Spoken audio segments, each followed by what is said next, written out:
I'll seek you out, flay you alive. Hey guys, Pogo here, and welcome to episode 2 of the MySQL mini-series. In this episode, we're going to use the MySQL database that we set up on our server to actually go ahead and write a plugin. This plugin is going to be a very basic banning plugin that will allow you to ban a user, and that ban will then be logged to the SQL database so that if you have multiple servers, then they can all pull from the same database and check to see if someone was banned. So ban on one server and it automatically applies to any other server that also accesses the same database. Before we get started, first of all, I've actually already coded some of the skeleton, just a basic plugin. We're going to be using the player login event, so we're going to check if the player is banned, and if they are banned, then we're going to kick them, or we're going to disallow them from logging in, and we're going to actually grab the ban reason from the SQL. Then I just have the on command that takes a username and a reason. Do not worry, this is completely compatible with the new UDID change, so no need to worry about that. We're just going to be getting the username so that they can specify the username of whoever's on the server right now, but when we actually go to log it to the database, it's going to be correct. It's going to actually have the correct UDID. And then we're just getting the reason from whatever other arguments, and we have the string. So then we're going to actually go ahead and ban the player. Now, inside of the MySQL class, this is going to be the class that contains all of the information, and it's going to be portable, so you could just copy this MySQL class and paste it into every project where you use MySQL, and then just modify it a little bit based on the particular project. And in here, right now there's a constructor where we connect to the database. It takes the IP address, the port, the username, password, and then the database that we want to use, and it goes ahead and connects to it. We're going to write the methods that actually get and add information. Now, one important thing that you need to note is, as you can see, this call right here, class.forName, com.mysql.jdbc.driver. In order to use MySQL in Java, you need to have a driver. Now, I believe that this actually comes as a part of Bucket, because I have written some SQL using plugins in the past, and I haven't had to worry about anything. But if you're doing this on anything that is outside of Bucket, then you're going to need to get the driver. If you just Google, I think it's connector J or MySQL driver for Java, you can find it immediately from the official MySQL website. But I think that you should be fine if you're just doing it inside of Bucket. I'm pretty sure. I haven't had an issue this far. So the first thing that we need to do is, I believe that we did not actually set up the database yet, and if we did, I want to make sure that we set it up correctly. So I'm on DigitalOcean again. If you're not using DigitalOcean, or if you just don't have console access, then you probably want to use a similar step to create the database, or at least to just make sure that everything is set up correctly. And first thing we want to do is type in mysql-u user-p. You're going to want to enter in your password that you supplied. I entered the wrong one. When you set up MySQL, oh, I'm sorry, because it's supposed to be root. So your root account, and then you want to type in the password that you set up with MySQL. This may or may not be the same as your root password. Now, once you're in here, we can go ahead and say show databases, if I could spell it correctly. Databases, and then you need your semicolon. And you'll see that we have this points database that I guess we set up. Let me just take a look in there for 1 second, because I think we're actually going to change how this works. So let me just take a look in here. Let's take a look at the tables, or show tables, sorry. So there is this users table. Let me just see what we actually set up already. Or not user, sorry, users. Yeah, so it looks like we did actually set some stuff up here, but we're going to change it a little bit. So we're going to go ahead and we're going to say we can still use users, but we are going to want to change something. So we're going to say, is it delete? Alright, give me 1 second. I'm just going to change. We still want the UDID, but I need to change number from an integer to reason, which is a string. So give me 1 second on that. Alright, there we go. Basically what I did is I just got rid of the old user table I just typed in drop table users. Then I went and created a new one. I just said create table users. It takes a UDID and a reason. I'm using text, which basically means it's text and it is of a larger size. So that can be helpful. So we're going to store the UDID and the reason. So we now have this table set up correctly inside of this database on the server. So I can just go ahead and bring that away, and we're going to come back to there after we actually write the plugin to show that information is being sent and received correctly. So the first thing that we're going to want to do is we're going to write the method that will return if a user is banned. And the way that we're going to do this is we're going to see if their UDID exists inside of our database. And if it does, then we know that they are banned. And so what we'll do is we're going to say public string get banned reason for player P. And then what we're going to do is it will, if there's no ban, then it will just return null, and then we'll know that you know, the player is not banned. And then we're just going to do one for adding a player to be banned. Okay, so inside of here we're going to go ahead and say we need to put this inside of a try and catch. Because there is an issue, there is a chance that something could go wrong, you know, if there's invalid syntax or the connection didn't work or anything. So in this case, we're just going to print the stack trace so that we can, you know, easily see exactly what error happens if there is one. But otherwise, we should be okay. We're going to go ahead and write prepared statement is equal to connection, which is this variable up here. I already defined it up here to be set up correctly, and it's just basically we're getting a connection to the server, and now we're going to prepare a statement to be sent up to the server to be executed. And then we're going to say we want to go ahead and say select, and then we want to select reason. This is the field that we want to actually get, and then we're saying from, and the database is called users, where UDID is equal to, and then inside of single quotes, as if you were doing a character in Java, you would do p.getUniqueID.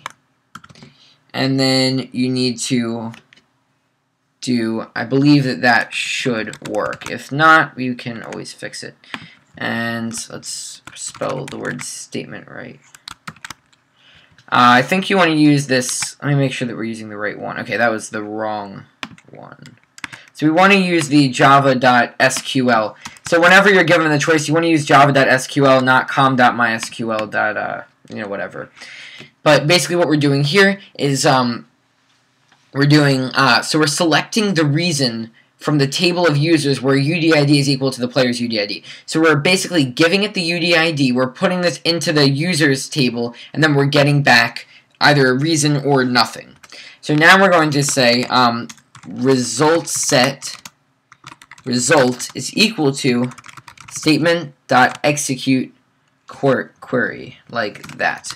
So what we're doing is we're actually going to go ahead and execute this query, and then in return we're going to get a result set, which is just a set of results. It could be empty, it could be multiple results, or we're hoping it could be just one. So now we're going to go ahead and say if results dot, why is this not working? Should be if results, or not results, it's if result dot next. So this means that if there is a next result, so you'll see it's a Boolean. So if there is a next result, then we want to go ahead and say result.getInt, or in this case get string, And we're going to give it the column label, which is reason. Or we want to actually return that. And then we're just going to say else, return null. And then if there's an error that occurs, we're just going to go ahead and say return. And in this case, we're going to go ahead and write failed to connect. And I'm putting it inside of these brackets because we don't want someone to accidentally write a message like this. But if it does fail to connect to the database, then we probably would want to know that. You could just return null and let them in, but you just want to be careful with that, and you probably would want to be wary of that. So I'm just going to do that for now. So now what we can actually go ahead and do here is we can say, we'll just say string reason is equal to, and we also need to actually make a MySQL, which we will call MySQL, and we're going to say MySQL.getBannedReason for e.getPlayer. This does still use their UDID, so you don't have to worry about that, but we're just using this player. Then we're going to say right here, if reason is not equal to null, then we're going to disallow them for reason. So if the reason is not null, then we're going to disallow them for the given reason. Now you do need to be careful because this could, if your connection isn't great or the server's connection to the MySQL server isn't great, then this could result in a delay. So you might want to do something like caching results on your server, which I'm not going to get into in this video because it's already going to end up being too long. But if you guys are interested in that or it's a serious problem, then we could definitely take a look at that in a future video. So if there is a reason for them to be banned, then we're going to obviously disallow them from joining, and we're going to give them that reason. Now the second part of this is we need to actually ban the player, so we need to insert them into the database. And we're going to go ahead and call this a public void ban player, and it's going to go ahead and take in a player. And for this, we're going to do another try and catch. Try and catch. And we'll just go ahead and say e.print_stack_trace if an issue does occur. Then we're just going to go ahead and grab, I just want to grab this, but the syntax is obviously going to be a little bit different. And for this one, it's going to say insert into, and then the name of the database, which is users. And then it's going to say what are the tables in users, UDID, and reason. And we want to do a new line, and then we're going to say values, and then we're going to do, we want to have that, and then p.getUniqueID, and we also need the reason, of course, string reason. So we need that, and then we also need to do reason, and again, make sure that these are in single quotes. And then you want to end that off like that with the end parenthesis because we open them up right here under values, and then we're just finishing that. And then we need to go ahead and say statement.executeUpdate. You have to use update here and not query, or else it will give you an exception for it won't work. Now one thing I forgot to mention is we need to go ahead and say statement.close, because there's no reason why we want to, leave this open. And then also right here we can say statement.close. Because once we get, and this should be okay, because, once we get the result from the statement, we don't need it anymore. So we can, go ahead and close it. Alright, so let's just first quickly implement this. Then we need to, of course, instantiate the MySQL class. And then we'll actually go ahead and try this. Now I have not tried this yet, so we'll just have to see how well it works out. But we're banning the player that we got based on the username, still using the UDID, but we get it based on the username, and then the reason that was specified as the argument. And looks good. I have MySQL and everything else. So now all we need to do is, now this part is actually going to connect to the database when we instantiate MySQL. So you could put this in another thread, but I've noticed that it's actually not that bad. Now the parameters that it takes are first the string IP, which you can just go to your DigitalOcean server, or it should probably be the same as your Minecraft server, and just grab that IP address and stick it in The port is going to be, I think it's 3306 by default. Then we need the username, which you can use root. Then we need the password, which I'm not going to show. And then we need the database, which is called, I think the database here is called points because I called it points originally. But, you'd probably want to call it, bands or SQL bands. I'm not going to bother changing it because it's just use of time. So let me just go ahead, take this on my other screen, and type in the password. Alright, now I'm going to go ahead and export this plugin. And we're going to name it SQL bands. And okay. So let me just go ahead and take this back over. Don't worry, I took the password away, but not before I exported it. And now let's actually go ahead and try launching the server. Let me just quickly grab, would be under testing server, and start server right here. So let's first of all see if it actually will connect to the server successfully and in not too long. Alright. So it's starting to load. And I think that's an error from something. Oh no. Okay, so here is SQL bands did actually get an error. Let's go ahead and figure out what the problem was. And the issue was that the connection was refused. So that could just be my fault, but let me just go ahead and take a look. I might just have to restart the SQL server, but hang on one second. Out the issue. The first thing that's important to note is I was using the port 3306, but I think that it might automatically give the port or something. So I'm gonna remove that because we don't really want that port there. I had it originally at -1, which it would automatically ignore it if it were -1, but I think we just want to always ignore it, so don't worry about that.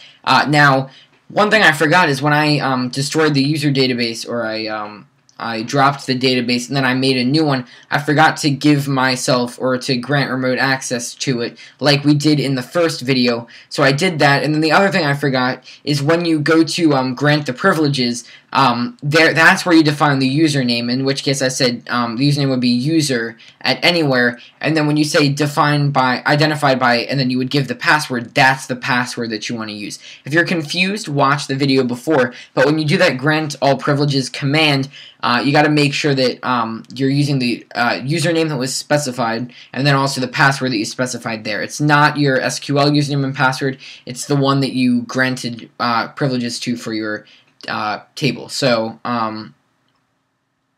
then that should be good. So if you go ahead and take a look here, go ahead and reload this, you'll see it gets to SQL bands, and then it almost immediately continues because DigitalOcean is fast and my Wi-Fi seems to be acting pretty good, so excuse me, it did actually run pretty well. So let's go ahead and take a look in Minecraft.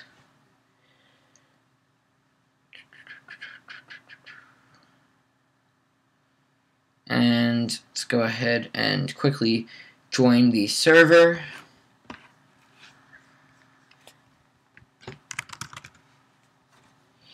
Let's join to localhost. Okay, so failed to connect. And it did obviously ban me, but okay, so that was actually a mistake that I did. So the issue it's saying is operation not allowed after result set closed, and this would be when we get the ban reason. So I guess I wasn't supposed to close this statement, so that was silly of me. I'm going to take this over here, type in the correct password. Okay, now I'm going to go ahead and export this copy. And okay, let's give this another try. Oops. Sorry about that. Alright, let's give this another try, and it did connect successfully. Now let's go ahead and try logging in. So as you can see, there was pretty much no delay from usual, but it did connect, and I didn't get that like could not connect error, which means that it was able to successfully find me. So now let's go ahead and actually try the SQL ban command. which, oh, did I forget to do a return statement? Let me take a look. Okay, so we forgot to do if args.length is less than 2. We forgot to do the return true. Here, I'll just bring it over here and show you. So we want to do the return true. And the other thing I forgot to do is after we ban the player, or probably before we ban them, we want to say player.kickPlayer, and the reason is going to be the reason given. And then after we kick them, we want to go ahead and put them in the database, and then that should be good. So got to type in the password again. Okay, that's good. Now we're going to go ahead and export this and reload. Okay, connected successfully. And if I do SQL ban, okay, no more error. So let's go ahead and actually try banning myself. So SQL ban pogostick29, and the reason is being too cool. So go ahead and do this. You'll see it says being too cool, and does say I left the game, no errors. And let's see what happens when I try to join. As you can see, I clearly am being kicked for being too cool, but yet if you look inside of the code, we're not actually using any kind of a ban method, and that's because every time the player tries to log in, we're checking to see if the player was banned, and since it obviously found a reason, it actually is banning me. Now, the one thing that we did not do is unbanning, but this video is getting very long. So for now, I'm just going to say, you can do it inside of SQL. There's just a command that you want to use, and let me just go ahead and find that command. Alright, so the way that you would want to use this is, well, first let's go ahead and do show users. Is that not it? Or list users. Ugh, I forget what the command is. Give me 1 second. Sorry about that, I completely blanked. We just want to do select star from users. So we're selecting everything from users. Now you'll see it as the UDID, which is, that's my UDID. And then the reason is being too cool. Now if you want to delete something through SQL, you would want to do, we could say delete from, if I spelled the word delete right, delete from users, where, and then you would probably want to say UDID is equal to, and then you would actually need to go ahead and type in the entire UDID. So I'm just going to go ahead and do this really quickly. But basically, I guess what you would want to do for the code is, oops, sorry about that. What you would probably want to do for the code is just do this exact same thing, which would, of course, require the user to type in the name or the entire UDID, but, with the new name-changing system, I can't think of a better way off the top of my head. And you'll see I actually went ahead and typed in the entire UDID. You could also say where reason equals being too cool, or, whatever to do that. And then if we go ahead and say select star from users, you'll see it now says empty set because there's nothing inside of it, so we got rid of that. Now, one thing that you can use quickly is truncate. So you could do truncate users, which will actually remove everything. And I believe if you also do delete from users without specifying where, it'll also clear it. So if you want to clear everything, you could use truncate or delete from, and you wouldn't specify a where clause in the delete from MySQL command. So I guess that is all for this video. We set up a plugin that can successfully connect to the server to both send and receive information. If you guys are interested in, more SQL related things, I could, add another video or two to the series explaining things like updating information to change the reason. We could quickly add an unban command that would take in the UDID and then match that, and other things like that. So if you guys are interested in that, let me know. If you guys are also interested in some of this, database or really just Linux stuff, like how we set up the DigitalOcean database, and then, or the server really, and then we installed and configured MySQL server and got that all set up. If you guys are interested in that kind of stuff, I'm actually very interested in it too, and I could do a little mini series on some Linux related commands like using DigitalOcean. I got a request for using DigitalOcean to set up a Minecraft server, which I think is a great idea. So if you guys are interested in that, I could show you how to actually run a Minecraft server off of DigitalOcean, which I have personally done before, and it does work very well. So I could demonstrate that for you guys in a little mini series if you guys are interested. So, as always, subscribe if you want to see more, comment with what you want to learn. If you like this video, click the like button, and I will see you guys soon with next video. Bye, guys.